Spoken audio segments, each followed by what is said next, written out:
The coffee mug slipped from my fingers when I heard her voice through the kitchen door. Not because of what Rhea was saying exactly, but because of how she was saying it, like she was discussing weekend plans instead of destroying our 12-year marriage. I'm leaving him, Hayes. Tonight. He's not what I need anymore. I stood there in my own kitchen, wearing the same Red Sox t-shirt I'd owned since college, listening to my wife plan her exit strategy with another man. The mug lay in pieces on the tile floor, coffee spreading like a dark stain across the grout lines I'd spent 3 weekends repairing last spring. No, he won't make trouble. Kai's not the type. He fixes computers and pretends he's tough at that boxing gym, but he's basically harmless. Harmless. That word hit me harder than any punch I'd ever taken at Fitz's gym. Rhea continued her conversation, pacing in the living room while I remained frozen by the sink, my hands gripping the counter so hard my knuckles went white. The kids will understand eventually. They're young. And honestly, Hayes, you can give them so much more than he ever could. Private schools, vacations, a real future. Through the doorway, I could see her reflection in the hallway mirror. She was wearing the black dress I'd bought her for our anniversary last year, the one that cost more than I made in a week doing IT repairs for small businesses around town. Her hair was perfect, makeup flawless, like she was heading to a board meeting instead of abandoning her family. I know you're older, but that's what I love about you. You're established, successful, everything he's not. The conversation ended with promises of meeting at some restaurant downtown, the kind of place where they probably charge $20 for a hamburger. I heard her heels clicking across the hardwood floor, heading upstairs to pack. That's when the rage started building, not the hot, explosive kind that makes you punch walls, the cold, calculating kind that makes you dangerous. I bent down and started picking up the pieces of the broken mug. It had been a Father's Day gift from our daughter Emma 2 years ago, painted with her tiny handprints and the words, "World's Best Dad," in crooked purple letters. As I held the largest fragment, I made a decision that would change everything. Rhea came downstairs 20 minutes later with 2 suitcases, moving like she was late for a flight. She barely looked at me as she set them by the front door. "Kai, we need to talk." "Do we?" I leaned against the kitchen doorframe, keeping my voice level. "Seems like you've already made all the important decisions." Her face flushed slightly. "You listened to my phone call. Hard not to when you're planning your new life in our living room." I crossed my arms. "Hayes Rellin, right? The guy from the financial district? Must be, 70 years old?" "He's 67 and age doesn't matter when someone actually has ambition." She lifted her chin, trying to look defiant instead of guilty. "He can provide things you never could." "Like what? A wheelchair ramp?" "Don't be crude, Kai. This isn't about him. It's about us. About how we've grown apart." "Grown apart?" I repeated the words, slowly. "Is that what we're calling it?" She grabbed her purse from the hall table, avoiding eye contact.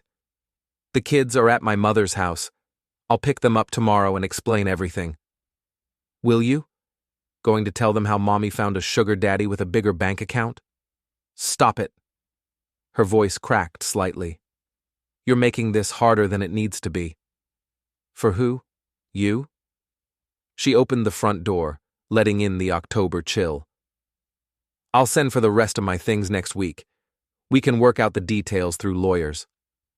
"Looking forward to it."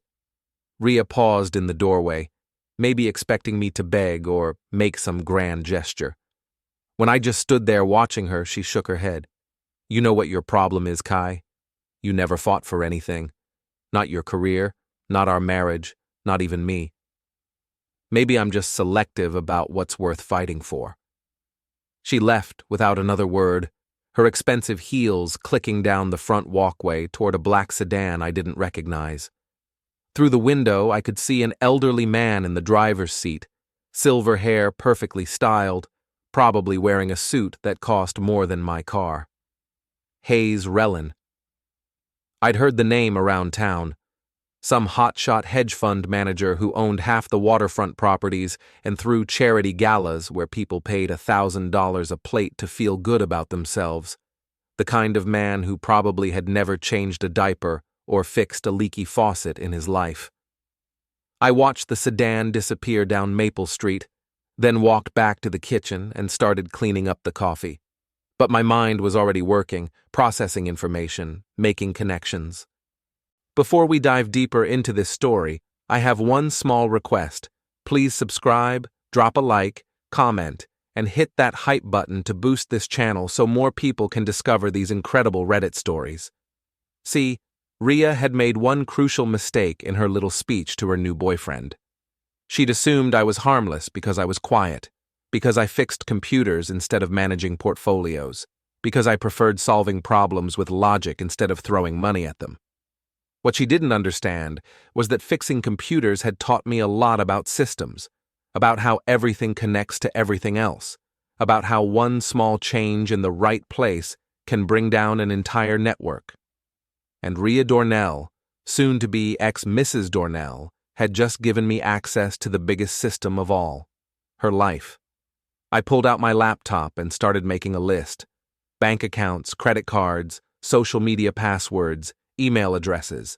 12 years of marriage meant I knew all her security questions, her favorite passwords, her mother's maiden name. I knew which accounts she checked obsessively and which ones she ignored for months. By the time I finished my coffee cleanup, I had a plan forming. Not for revenge exactly. That word implied something messy and emotional. This was going to be systematic, precise. The kind of thorough dismantling that would make her wish she'd chosen her words more carefully. My phone buzzed with a text from Fitz at the gym. Heard through the grapevine. You okay, man? I typed back, never better. See you tomorrow for training. That night, I slept better than I had in months. Maybe because the house was finally quiet, or maybe because I had work to do. Real work. The kind that required patience, planning, and a complete understanding of your target. Rhea thought she knew me after 12 years, thought I was predictable, harmless, easy to leave behind. She was about to learn how wrong she could be. The next morning started with Emma and Tommy coming home from their grandmother's house, confused and asking questions I wasn't ready to answer. Emma, who just turned 11, had that look kids get when they know something's wrong but can't figure out what. Tommy, 8 years old and still believing the world was basically fair, kept asking when Mommy was coming back. She's staying with a friend for a while, I told them over breakfast, which felt like the truth, even if it wasn't the whole truth. Is it because you guys were fighting? Emma asked, picking at her pancakes. Sometimes grown-ups need space to figure things out. That's what Grandma Alma said too. Tommy looked up from his orange juice. She said Mommy was being foolish. Interesting. So Rhea's own mother wasn't thrilled about this development. I filed that information away for later use. After dropping the kids at school, I drove to my first service call of the day, a dental office with a server problem. Simple fix, really. Someone had been downloading movies on the office computer and filled up the hard drive. While I worked, I thought about systems again. How they break down when people get careless. How easy it is to cause problems when you know where to look. Around noon, I got a call from Dr. Peterson's office. Rhea had tried to use our joint credit card for some kind of spa treatment, and it had been declined. Could I call the credit card company? Sure thing, I told the receptionist. I'll take care of it right away. I did call the credit card company to cancel the card entirely. Then I called our bank. Turns out that when you have joint accounts and one person suddenly moves out, the remaining account holder has every right to protect the family's assets. I moved everything from our joint checking and savings into a new account under my name only. Perfectly legal. Rhea had always been too busy with her high-powered job to pay attention to our finances anyway. That had been my responsibility. The retirement accounts took a little more work, but I'd been the one setting up all our financial planning. I knew every password, every security question, every account number. By 3 o'clock that afternoon, Rhea Dornell had access to exactly $0 of our shared money. My phone started ringing around 4.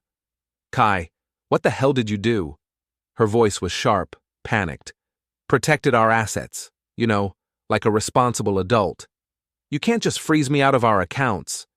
Actually, I can. Funny thing about joint accounts. Either party can make changes. I learned that today. This is ridiculous. I need access to our money. Our money? I kept my voice calm, reasonable. I thought you were starting a new life with someone who could provide things I never could. Shouldn't he be handling your expenses now? Silence on the other end. Then, Kai, be reasonable. I have bills, obligations. So do I. Like keeping a roof over our children's heads and food on their table. You remember the children, right? Emma and Tommy? Don't you dare act like I don't care about my kids. Then come home and take care of them. More silence. When she spoke again, her voice had that cold edge I remembered from our worst fights. My lawyer will hear about this. Looking forward to meeting him, or her. Hope they're expensive. She hung up. I smiled and went back to work. That evening, after helping Emma with her math homework and playing video games with Tommy, I opened my laptop and started Phase 2. Social media reconnaissance. Rhea had always been careful about her Facebook and Instagram posts, but she'd gotten sloppy lately. Lots of photos from expensive restaurants, tagged locations at upscale bars, pictures of jewelry I definitely hadn't bought her. And there, in the background of a selfie from last week, was Hayes Rellin himself. The man looked exactly like what he was. Old money trying to buy young companionship, silver hair, expensive suit, the kind of watch that costs more than most people's cars. He had his hand on Rhea's shoulder in the photo, and she was leaning into him like a teenager with a crush. I screenshot everything, then started researching Hayes Rellin more thoroughly. Public records, business filings, news articles. The man had money, no question about that. But he also had enemies. Lots of them. Disgruntled investors, former business partners, ex-wives. 3 ex-wives, actually, each one significantly younger than the last. Rhea wasn't his first midlife crisis. She wasn't even his most expensive one. But she was about to become his most troublesome. I found contact information for Hayes's most recent ex-wife, Patricia Rellin. According to the divorce records, she'd taken him for nearly $10 million and custody of their 2 kids. The settlement had been sealed, but the court filings painted a picture of a man who liked to control people through money and got nasty when they tried to leave. Patricia Rellin now lived in California, remarried to someone her own age. I sent her a carefully worded email, introducing myself as someone dealing with a similar situation. Nothing threatening, nothing that could get me in trouble, just one concerned person reaching out to another. She responded within 2 hours. Mr. Dornell, I'm sorry to hear about your situation. Hayes is charming at first, but he has patterns. He likes to isolate women from their support systems, make them financially dependent, then use that dependence to control them. If your wife thinks he's going to marry her and make her rich, she's in for a nasty surprise. He's currently under investigation by the SEC for some questionable investment practices. His assets aren't as liquid as they appear. Happy to talk more if you think it would help. Bingo. I spent the rest of the evening reading everything I could find about SEC investigations and questionable investment practices. Hayes Rellin was in more trouble than anyone knew. His hedge fund was hemorrhaging money, several major investors had pulled out, and there were rumors about a federal investigation into his offshore accounts. Rhea had jumped ship just as it was starting to sink. The next morning brought another angry phone call. Kai, I tried to get cash from the ATM and it says insufficient funds. What did you do? Nothing illegal. Everything was transferred to accounts in my name to protect our assets during this transition period. This is harassment. This is financial responsibility, something you might want to learn about. Hayes says I should call the police. Hayes says a lot of things, apparently. How's that SEC investigation going, by the way? Silence. What are you talking about? But her voice had changed, less confident. Just making conversation. Anyway, I need to go. Tommy has a soccer game this afternoon, and Emma needs help with her science project. You know, parenting stuff. Kai, I hung up and immediately called my buddy Fitz at the boxing gym. You free for lunch today? I need to talk to someone. Sure thing, man. You sound different. Better. I feel different. We met at Murphy's Diner, the kind of place where the coffee was strong and the waitresses called everyone Hun. Fitz ordered his usual burger and fries while I stuck with soup and a sandwich. So, he said after the waitress left, word around town is Rhea ran off with some rich old guy. Word travels fast. Small town, big gossip. You doing okay? I stirred my soup thoughtfully. You know what's funny, Fitz? I spent 12 years trying to make her happy, working extra hours to pay for her clothes, her car, her gym membership. Never complained when she wanted to redecorate the house or take expensive vacations. I thought I was being a good husband. You were. No, I was being a doormat. There's a difference. Fitz leaned back in his booth. So, what are you going to do about it? I'm going to teach her about consequences. That sounds ominous. Does it? I smiled. I prefer to think of it as educational. That afternoon, while Tommy was at soccer practice and Emma was at a friend's house, I made some phone calls. First to Rhea's boss at the investment firm where she worked. I'd met him a few times at company parties. Richard Hawthorne, a serious man who took ethics very seriously. Mr. Hawthorne, this is Kai Dornell, Rhea's husband. I need to speak with you about something important. Of course, Kai. Is everything all right? That depends on how you define all right. I'm calling because I discovered some irregularities in our personal finances that might affect Rhea's position at your company. I explained very carefully and factually how I'd discovered that money from our joint accounts had been used to purchase gifts and pay for expenses related to her relationship with Hayes Rellin, how she'd been using company time and resources to conduct personal business, how she'd been sharing confidential client information with someone outside the firm. I had evidence for all of it. Screenshots, bank records, phone logs. 12 years of marriage meant I knew everything about her habits, her passwords, her weaknesses. I see, Hawthorne said when I finished. This is quite serious, Mr. Dornell. I appreciate you bringing it to my attention. I just thought you should know. Rhea's always been ambitious, but lately her judgment seems compromised. Indeed. We'll need to conduct an internal investigation, of course. Of course. I understand these things take time. After that call, I contacted 3 of our mutual friends, people who'd been asking questions about Rhea's sudden absence from neighborhood gatherings. I didn't gossip or spread rumors. I just answered their questions honestly. Yes, Rhea had left. Yes, there was another man involved.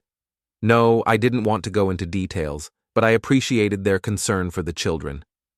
By evening, my phone was buzzing with supportive text messages and offers to help with Emma and Tommy.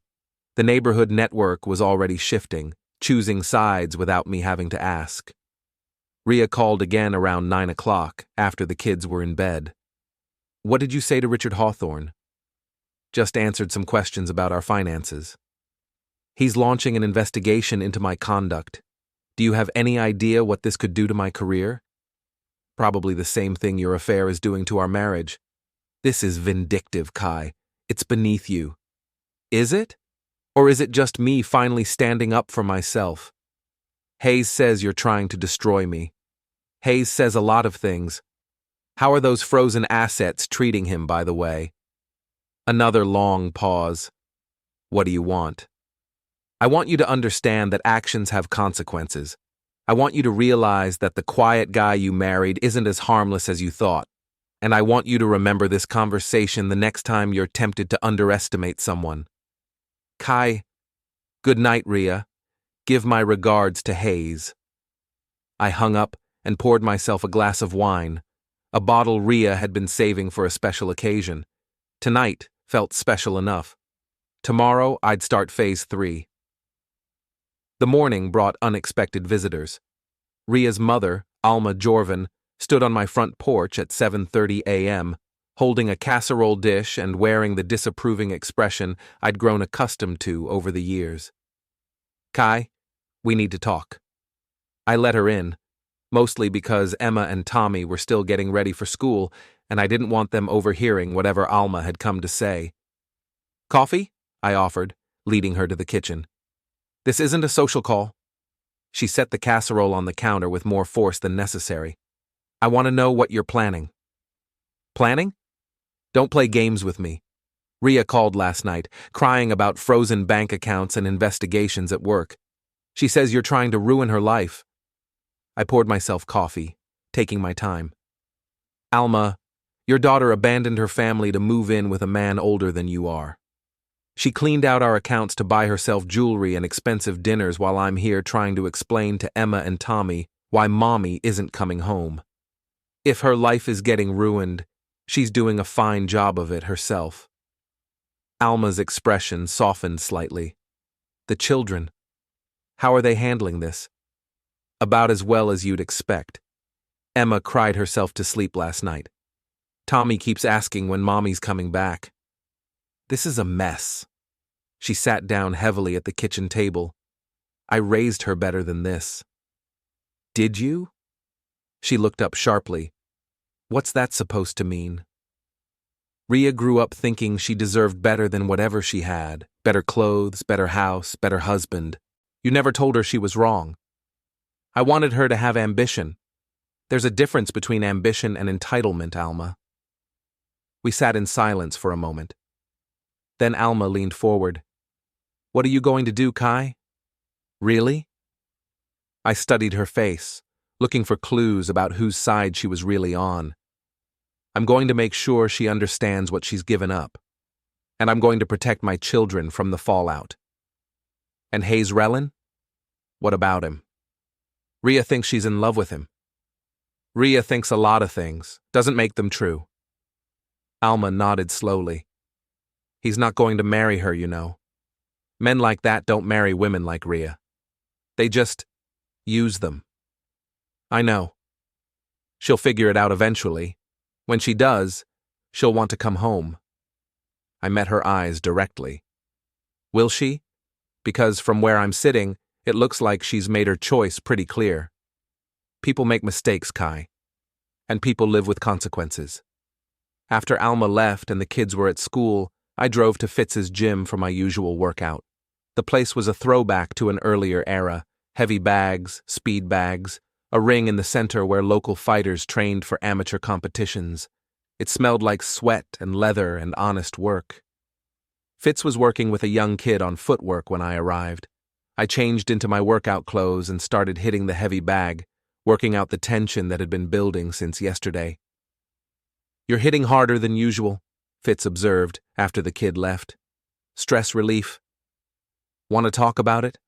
I told him about Alma's visit, about Rhea's phone calls, about the investigation at her work. Fitz listened without judgment, the way good friends do.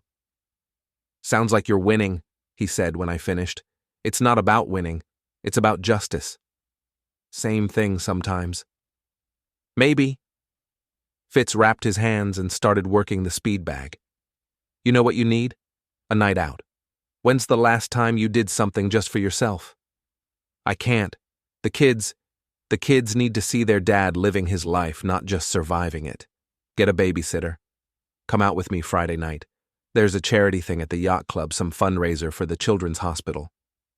"I can't afford yacht club prices. My treat. Consider it research." "Research? Isn't that where your wife's boyfriend hangs out? Might be interesting to see him in his natural habitat." The idea had merit. I'd been planning my next moves from a distance, but direct observation could provide valuable intelligence. "All right," I said, "but I'm buying the drinks." That afternoon, I had a service call at a law office downtown. While I was fixing their network printer, I overheard a conversation between two attorneys about Hayes Rellin. Apparently, the SEC investigation was further along than anyone knew. There was talk of frozen assets, suspicious offshore transfers, and possible criminal charges. I filed that information away and finished my work. On the way back to my truck, I called Patricia Rellin in California. "Mrs. Rellin, this is Kai Dornell." We exchanged emails about Hayes. "Of course. How can I help?" "I'm wondering if you'd be willing to speak with my wife directly.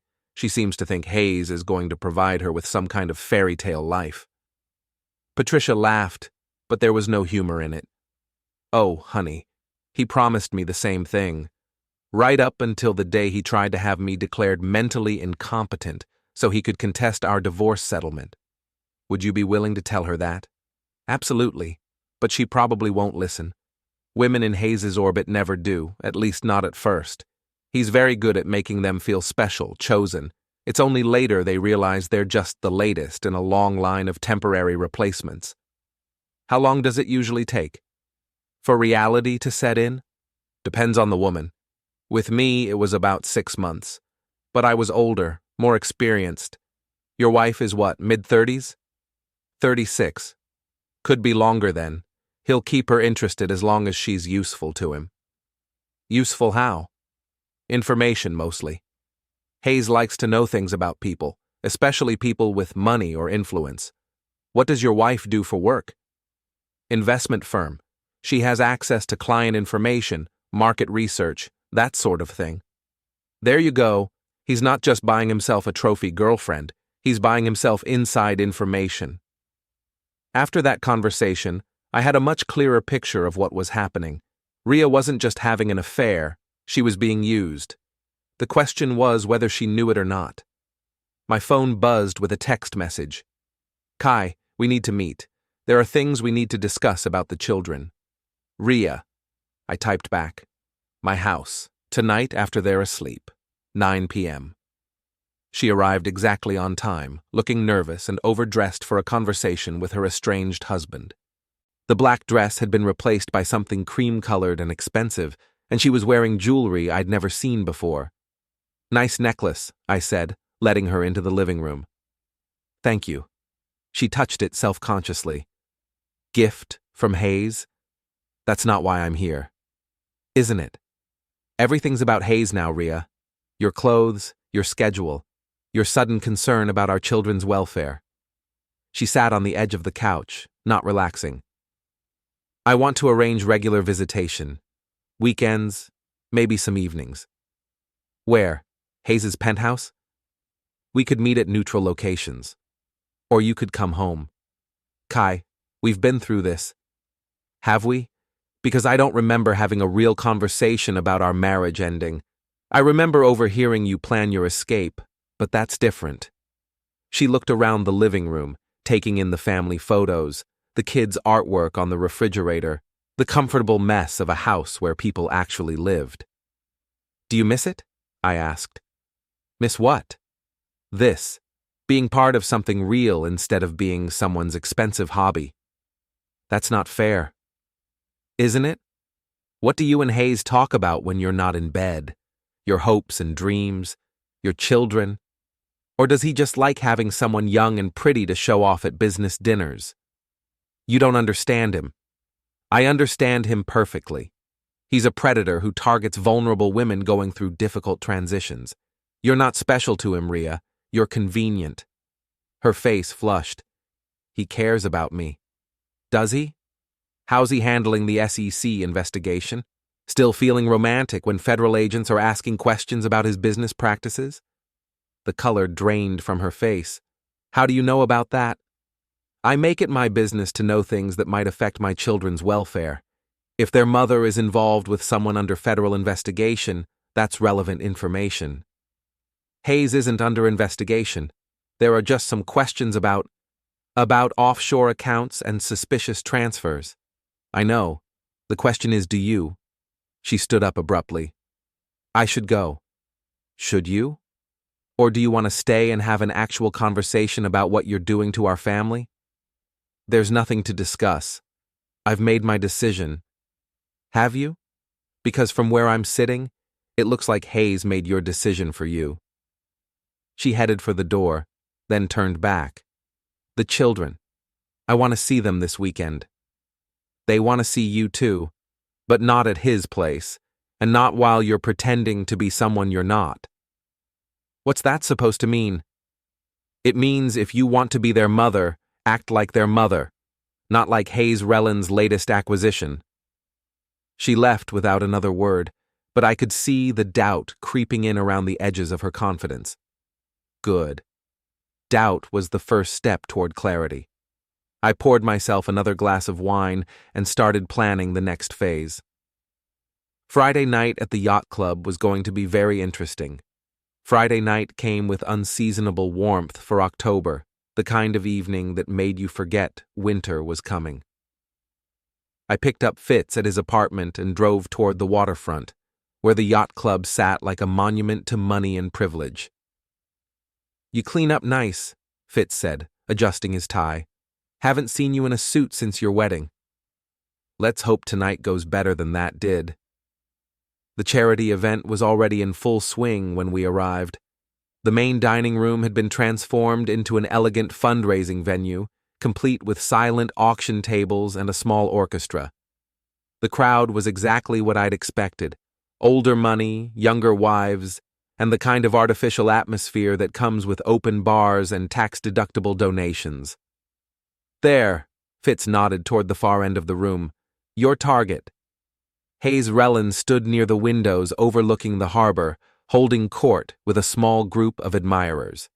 He looked exactly like his photos, silver-haired, expensively dressed, radiating the kind of confidence that comes from never having to worry about money.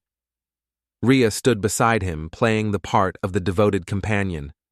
She looked beautiful, I had to admit, the kind of polished, sophisticated beautiful that comes from professional styling and expensive clothes. But there was something brittle about her smile, something forced about the way she laughed at Hayes's jokes. Game plan? Fitz asked. Observation first. I want to see how they interact when they think no one's watching. We got drinks and found a table with a good view of the room. For the next hour, I watched my wife perform for Hayes's friends. She was good at it, charming, attentive, saying all the right things, but I could see the effort it was costing her. Hayes, meanwhile, treated her like an attractive accessory. He introduced her to people but didn't include her in conversations. He put his hand on her back or shoulder to guide her around the room, but it felt possessive rather than affectionate. When she tried to contribute to discussions about business or politics, he subtly redirected attention back to himself. Guy's a real piece of work, Fitz observed. He's exactly what I expected. Around 9 o'clock, Hayes excused himself to use the restroom, leaving Rhea standing alone by the auction tables. I saw my opportunity. Wish me luck, I told Fitz, and walked over to where my wife was pretending to study the silent auction items.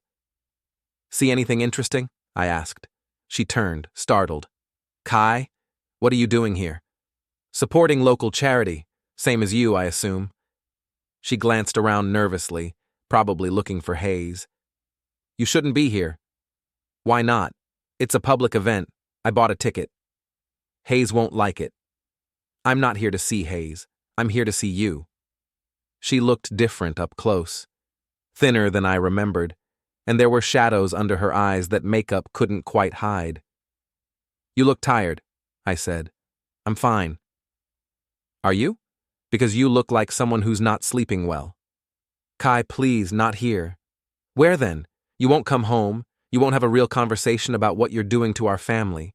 When exactly are we supposed to talk about the fact that our children ask about you every single day? Her composure cracked slightly. How are they? Confused. Hurt. Emma's grades are slipping, and Tommy had a meltdown at soccer practice yesterday because all the other parents were asking where you were. I call them. Phone calls aren't the same as being there, and you know it. Hayes returned before she could respond, moving smoothly to Rhea's side and placing a proprietary hand on her waist. Darling, who's your friend? Hayes, this is Kai. This is Kai. Hayes extended his hand with the kind of smile that never reached his eyes. Ah, the husband. I've heard so much about you. I shook his hand, noting the soft grip of someone who'd never done manual labor. Have you? Rhea doesn't usually talk about me to her friends. Well, we're rather more than friends, aren't we? Hayes pulled Rhea closer. I hope there won't be any unpleasantness about the divorce proceedings. These things go so much smoother when everyone's civilized. Absolutely. I'm a big believer in people getting what they deserve. Something in my tone made Hayes study my face more carefully. Indeed. Well, I'm sure your lawyer will be in touch with ours soon enough. Actually, I'm representing myself. Turns out I'm pretty good at research when I put my mind to it. How resourceful of you. I've learned a lot lately about financial regulations, SEC investigations, offshore banking practices, fascinating stuff. Hayes's smile faltered slightly. I'm sure I don't know what you mean. Don't you? That's strange, because I've been reading some very interesting articles about your hedge fund. Sounds like you've got some challenging times ahead. Rhea looked back and forth between us, clearly sensing undercurrents she didn't understand. Kai, she said quietly, maybe we should...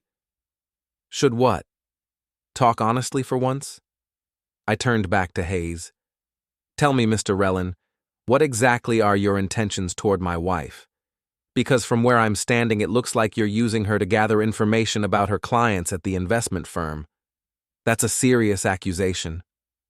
Is it an accusation? I thought it was just an observation. The conversation was drawing attention from nearby tables. Hayes noticed and forced his smile back into place. Perhaps we should continue this discussion somewhere more private. Why? We're all civilized people here. Rhea, why don't you tell Mr. Rellin about your conversation with Richard Hawthorne yesterday? You know, the one about the internal investigation into your conduct at work? Her face went pale. How did you know about that? The same way I know about the SEC investigation, the frozen assets, and the 3 ex-wives who all have very interesting stories to tell about Hayes's business practices. Hayes's facade was cracking now. You're out of line. Am I? Or am I just looking out for my family's interests? Because it seems to me that my wife has gotten involved with someone who's about to have some very serious legal problems. Hayes, Rhea said quietly, what is he talking about? Nothing, darling. Just some routine regulatory nonsense. It happens all the time in my business. Does it? Patricia Rellin had a different perspective when I spoke with her yesterday. That got Hayes's attention. You spoke with Patricia? Lovely woman.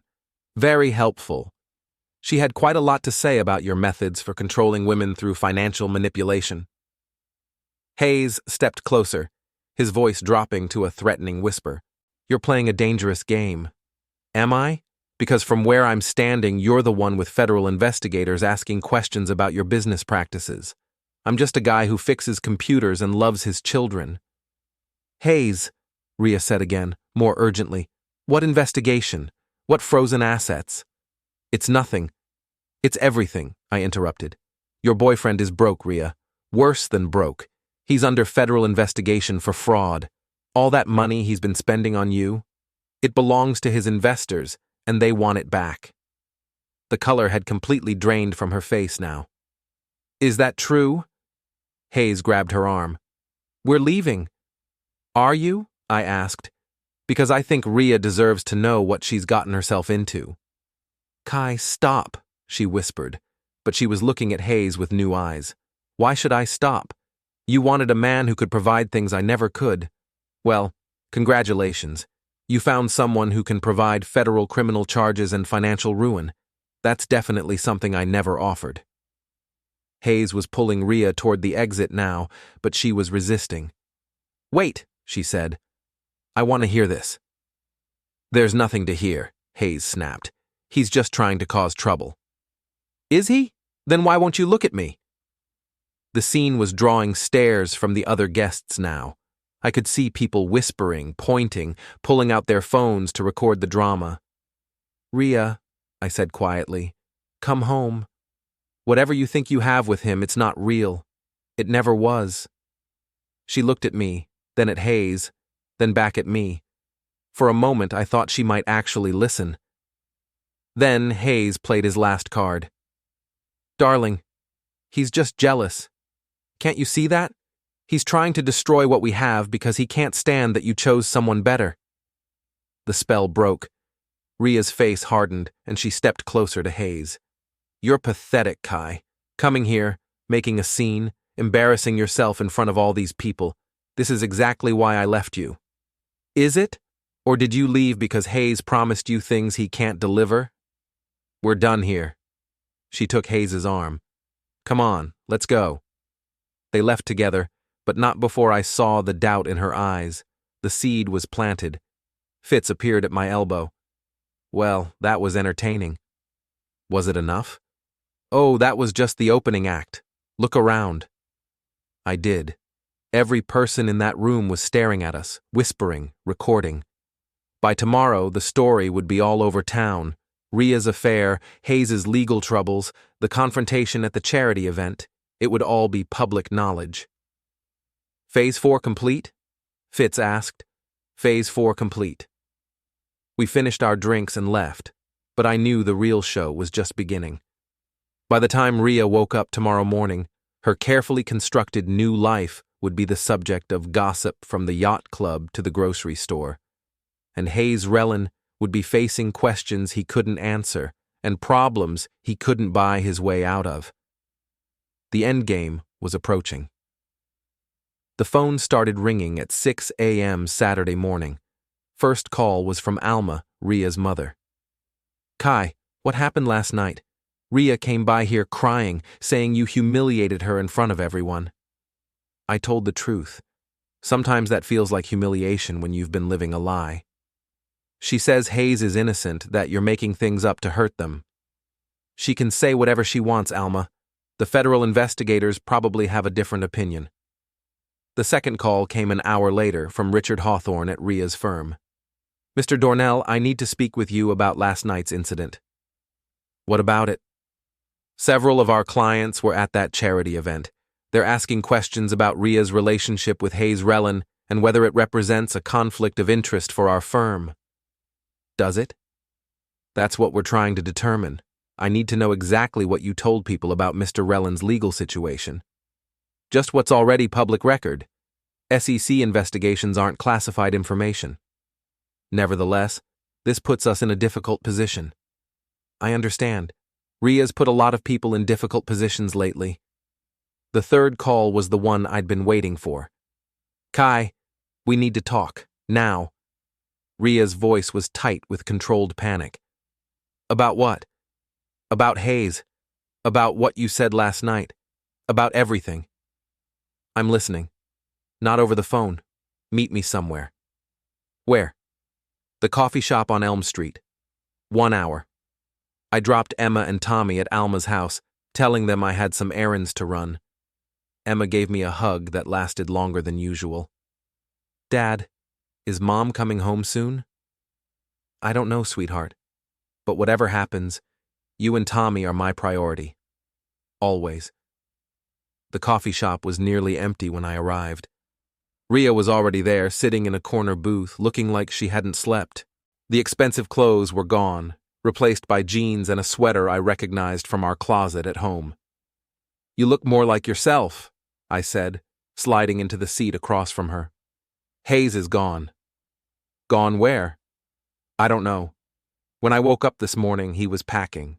Said he had to go out of town on business, didn't know when he'd be back." "And you believed him?" "I wanted to." She wrapped her hands around her coffee cup like she was trying to warm herself. "But then I started thinking about what you said last night, about the investigation, the frozen assets. And I called Patricia Rellin. That surprised me." "You did?" "She told me things. About Hayes, about his patterns, about what he does to women." Rhea's voice was barely above a whisper. She said he's done this before. Many times. What else did she say? That the SEC investigation is real, that his assets are frozen, that he's been using other people's money to maintain his lifestyle. She looked up at me. Including money he got from me. What money? I gave him access to some of my accounts, client information, investment strategies. He said it was to help manage my portfolio, but he was using it for insider trading. She nodded miserably. Patricia thinks he's going to disappear, run to a country without extradition treaties, and leave everyone else to deal with the mess. Including you. Including me. She started crying then, quiet tears that she tried to hide behind her coffee cup. Kai, I've made such a terrible mistake. Yes, you have. Can you forgive me? I studied her face, looking for signs of genuine remorse versus simple fear of consequences. That's not the right question, Rhea. What is? The right question is whether you can forgive yourself, and whether you're willing to face the consequences of what you've done. What do you mean? I mean Hayes isn't the only one who's going to be in trouble when this all comes out. You gave him client information, Rhea. That's a federal crime. Her face went white. But I didn't know. Doesn't matter. Ignorance isn't a defense when it comes to securities fraud. What am I going to do? You're going to get a lawyer, a good one, and you're going to cooperate with the federal investigation. Will you help me? Help you how? I don't know. Just help me. I leaned back in my chair, considering. You want my help now? After you called me harmless and pathetic? After you abandoned our children to play house with a criminal? I know I hurt you. You didn't just hurt me, Rhea. You destroyed our family. Emma's grades are failing. Tommy has nightmares. And your own mother thinks you've lost your mind. I can fix this. Can you? How exactly are you going to fix the fact that you chose another man over your own children? How are you going to fix the fact that you're probably going to be indicted for securities fraud? She was crying harder now, the kind of ugly crying that comes with real despair. I don't know, she whispered. I don't know how to fix any of it. Then maybe it's time to stop trying to fix things and start accepting responsibility. Does that mean you won't help me? I signaled the waitress for more coffee, taking my time with the answer.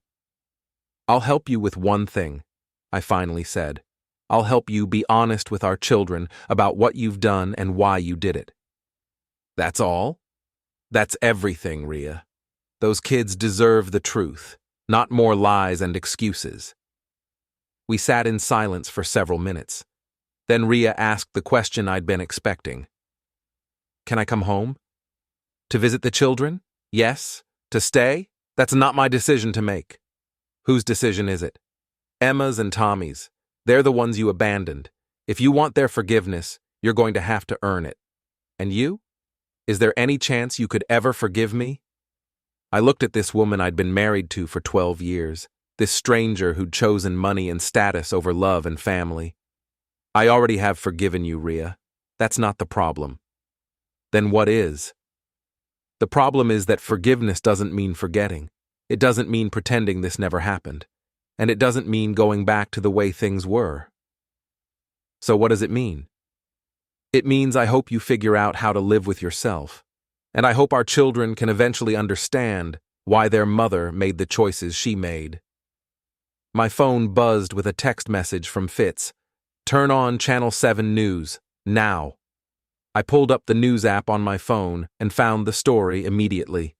Local hedge fund manager flees country amid federal investigation. There was Hayes' photo, and below it, a smaller photo of Rhea from last night's charity event. You need to see this, I said, showing her the screen. She read the article in silence, her face growing paler with each paragraph. Hayes Rellin had indeed fled the country, leaving behind millions in debts and a federal warrant for his arrest. The article mentioned several local women who had been romantically involved with Rellin and might face charges related to the securities fraud case.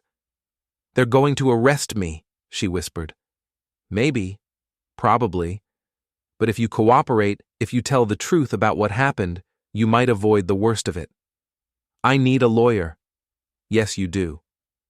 I need money for a lawyer. That's going to be a problem, since you gave most of our money to a fugitive. She looked at me with something approaching hope. Kai, please. I know I don't deserve it, but what? You want me to pay for your defense attorney after you tried to destroy our family? I'll pay you back. With what? You're probably going to lose your job, remember? Then what am I supposed to do? I finished my coffee and stood up. You're supposed to figure it out. The same way I had to figure out how to explain to our children why their mother wasn't coming home. Kai, wait. I'm done waiting, Rhea. I waited for you to come to your senses. I waited for you to remember that you had a family. I waited for you to realize that Hayes was using you. Now it's your turn to wait. Wait for what? Wait to see if the federal prosecutor believes your story about being an innocent victim. Wait to see if our children can ever trust you again. Wait to see if you can build some kind of life out of the wreckage you've created. I left her sitting in that coffee shop, crying into her cold coffee, finally understanding the full scope of what she'd lost. Outside, the October air felt clean and fresh. My phone was buzzing with calls and text messages, reporters, neighbors, friends who'd seen the news story. But for the first time in months, I felt something approaching peace. It was over. The marriage, the betrayal, the revenge, all of it was finished. Rhea would face the consequences of her choices. Hayes was gone, and I was free to focus on what really mattered. Emma and Tommy were waiting for me at Alma's house, probably wondering why their world had fallen apart. It was time to start putting the pieces back together, one honest conversation at a time. The reckoning was complete. Now came the harder work of healing.